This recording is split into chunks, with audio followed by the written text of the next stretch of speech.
तो savings account एक gateway है आपकी फाइनेंशियल जिंदगी का, अगर मैं कहूं, क्योंकि वहीं से आप सारा जमा करते हैं, वहीं से निकालते हैं। इसी कारण से जैसा मैंने कहा कि आयकर विभाग की नजर है। अगर आप साल में 10 लाख रुपए से ज्यादा कैश की बात कर रहा हूं, सेविंग्स अकाउंट में जमा कराते हैं, तो ये आपको इनकम टैक्स के चक्कर में डाल सकता है, क्योंकि वो आपके एआईएस में आ जाएगा और आपको बाद में ये सिद्ध करना पड़ेगा कि क्या वो हालात थे कि आपको 10 लाख रुपए अपने अकाउंट में उससे ज्यादा जमा करना पड़ गया एक साल में। आखिर ऐसा कहां से आपकी कमाई है जो कैश आता है? और अगर आप कह रहे हैं मेरा घर पर रखा हुआ था, लोग जनरली कहते हैं घर पर रखा था, थोड़ा थोड़ा जुड़ के इकट्ठा हो गया था, हमने सोचा रिस्की है, चोरी वोरी ना हो जाए, हमने बैंक में जमा करा दिया, तो आपको उस पूरे 10 लाख से ऊपर रुपए का हिसाब किताब देना पड़ेगा। कब कब आपने जोड़ा, किस कारण से ये जुड़ा और कैश में क्यों जुड़ा, ये हिसाब देना पड़ेगा। अच्छा, अब तो हुई जमा की बात।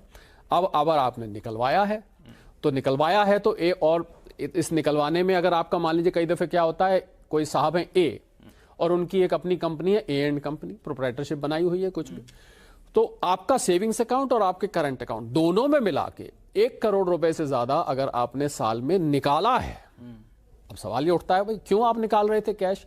आखिर ऐसा क्या खर्चा था तो आपको कैश में ही करना था? जब कैश के खर्चे पर इतनी रेस्ट्रिक्शंस लगी हुई हैं, इतनी नजर रहती है, तो क्या वो हालात थे कि आपको 1 करोड़ रुपए से ऊपर अपने बैंक अकाउंट से, आप सेविंग्स और आपके करंट अकाउंट से निकालना पड़ गया?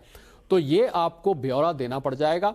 और ये ब्यौरा अगर तो आप समझा पाए जो मैंने बात कही तो ठीक है कि भाई जुड़ता था थोड़ा थोड़ा, हम 15 साल तक जोड़ते रहे, 20 साल तक जोड़ते रहे, पूरा हिसाब किताब आप लेखा जोखा दे सकते हैं तो चलेगा।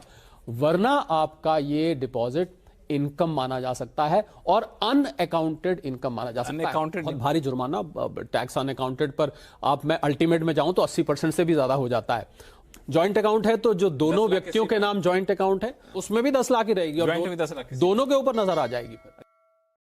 अब इंटरेस्ट इनकम आपकी आ रही है और आपने उसको अपने इनकम टैक्स रिटर्न में नहीं दिखाया है, तो वो भी एक गड़बड़ हो जाती है, उसको दिखाना बहुत जरूरी है।